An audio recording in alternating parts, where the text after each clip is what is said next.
Pessoal, vamos falar da lei que o Putin passou lá na Rússia, proibindo comparar a União Soviética com a Alemanha nazista, hein? Por que será que ele tem medo dessa comparação, não é mesmo? Essa notícia foi sugerida por Tuba Hoffbard, obrigado aí que sugeriu a notícia, obrigado a você que está assistindo aqui aos nossos vídeos. Se você gosta do nosso conteúdo, por favor, deixe o seu like e se inscreva aqui no canal, né? Pois é, meu amigo, que coisa, hein? O senhor Putin fez isso mesmo, é uma lei que proíbe qualquer comparação entre a União Soviética, na época do nazismo, e a Alemanha nazista na Segunda Guerra. Não pode comparar, não pode fazer comparações nisso daí, né? Não deixa de ser curioso esse troço, porque indica que ele tem um certo medo de que tipo de comparação está sendo feita aqui, e a gente vai explicar exatamente por que ele tem medo disso, né? Bom, aqui é o original lá da Newsweek sobre esse assunto, e ele fala aqui em determinado momento que não, essa lei não é sobre censura. Não, porque lógico, né, o pessoal da oposição lá na Rússia criticou a lei. É uma lei que está censurando, está proibindo pessoas de falar sobre um determinado evento histórico. Pô.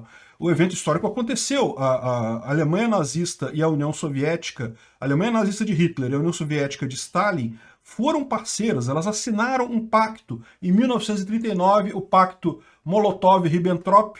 Está aqui a assinatura do pacto, isso é um fato, aconteceu, eles eram aliados. A União Soviética foi aliada da Alemanha no início da guerra, entre 39 até 41. Foi só em 1941, com a Operação Barbarossa, que o Hitler invadiu a União Soviética, né? Aí sim mudou a história. Mas caramba, é óbvio que começou os dois juntos, tá lá, o trato foi assinado. E lembra como começou a Segunda Grande Guerra? Foi a invasão da Polônia pela Alemanha de um lado e da União Soviética do outro. Dividiram a Polônia no meio.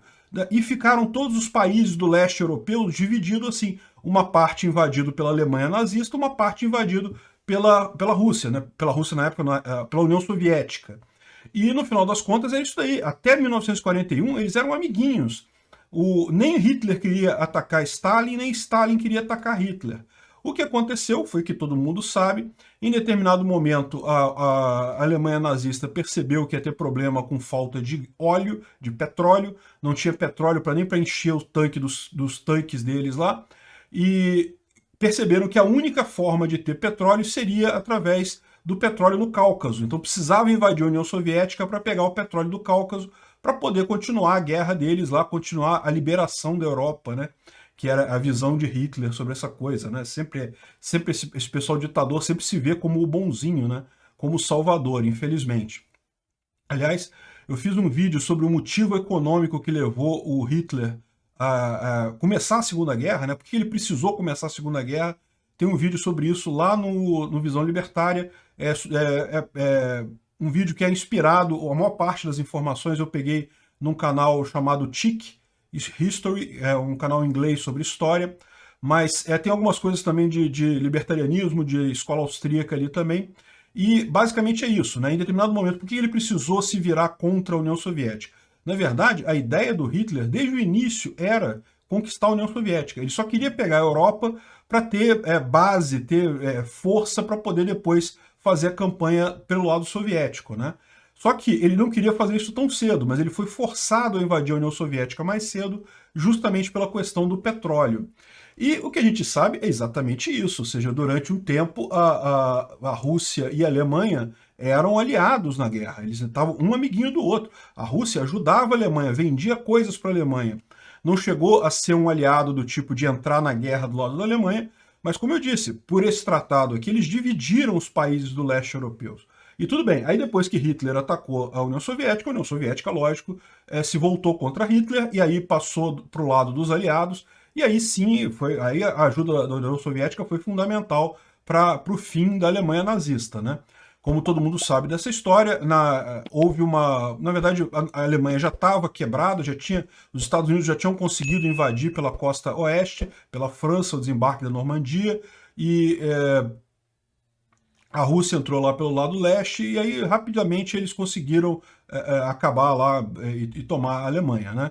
O fato da União Soviética ter chegado primeiro em Berlim foi um mero acaso. Ali naquele momento, se não fosse a União Soviética chegando, chegariam os aliados poucos dias depois, eles já estavam ali, já tinham ganho já todo o terreno de guerra ali na Europa, né?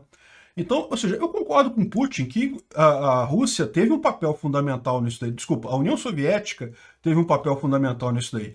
Agora, dizer que é proibido comparar uma coisa com a outra, olha o risco que tem, porque de fato, no início da guerra, houve uma similaridade muito grande. Havia quem achasse que a União Soviética iria entrar do lado da Alemanha nessa guerra.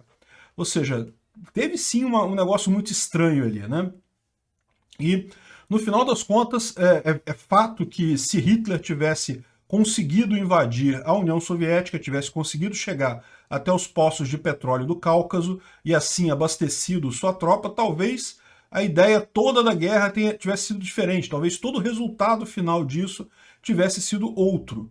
Mas, felizmente, os russos conseguiram deter o avanço do Hitler e depois contra-atacar e coisa e tal. E realmente, eu não estou negando que a União Soviética teve um papel fundamental na derrota da Alemanha. Teve sim, foi muito importante para derrotar a Alemanha. Agora, daí a dizer que é proibido fazer qualquer comparação com isso, olha o risco da coisa. Repara o problema aqui, né? Porque também ela invadiu um monte de coisa. No início da Segunda Guerra, invadiu um monte de coisa lá, né? E é aquele negócio, no final das contas, a Rússia está se tornando, a Rússia sob Putin, está se tornando cada vez mais um país fechado novamente, um país ditatorial, totalitário. Aqui nessa reportagem eles falam também sobre a questão da dificuldade da censura na internet, né? Vocês estão vendo aqui o Gollum, vocês conseguem imaginar quem é o Gollum lá na Rússia, né? E tem realmente uma semelhança muito grande, o Gollum realmente parece mesmo. Mas, no final das contas, está se tornando cada vez mais totalitário, o Putin está cada vez mais usando força para controlar a população lá, pelo motivo que eu falo que todos os governos do mundo todo estão sofrendo. Você tendo a informação descentralizada e distribuída, todo mundo começa a ter esse tipo de problema. Você não consegue mais agradar, não é questão, lógico, nunca houve esse negócio de governo de consenso, um governo que todo mundo apoia no país e coisa e tal, isso nunca existiu na história.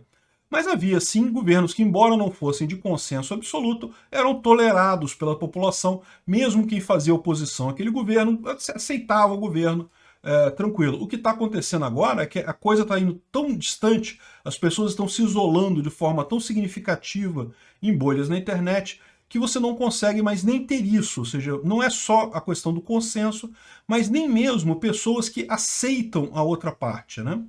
E lá na Rússia você tem esse problema de forma muito rígido, né? Uma forma de você tratar com isso é justamente impondo uma rigidez absoluta. É o que tenta a China, é o que tenta a Rússia. O problema desse tipo de abordagem para isso daí é que é uma abordagem com certeza de falha. Você não sabe quando vai falhar, mas em algum momento vai. Porque cada vez que você usa mais violência, você naturalmente acaba isolando ainda mais a opinião das pessoas, ou seja, você acaba tornando o seu opositor ainda mais radical nas ideias, as pessoas ainda mais certas de que você realmente não tem cacife, não tem legitimidade para ser um presidente ou ser um representante.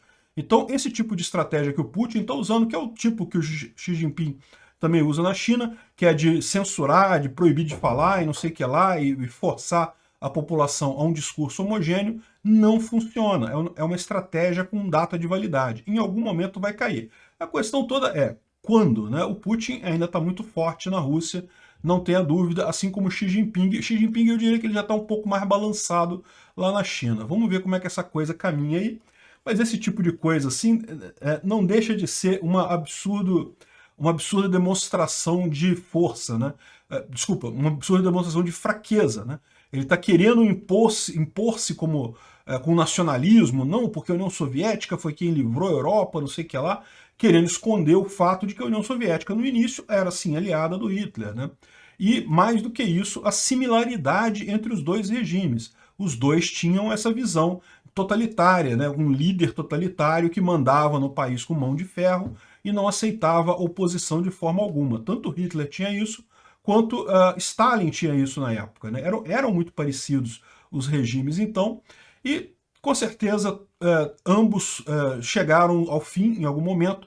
A Alemanha logo naquela época, a Rússia, a União Soviética um pouco mais adiante. A Rússia não é o mesmo que a União Soviética, mas você sabe, na prática, era quem comandava todo o bloco ali soviético. De qualquer forma, meu amigo, pro Putin tá precisando fazer coisa desesperada desse tipo, é porque a situação lá não tá boa, não.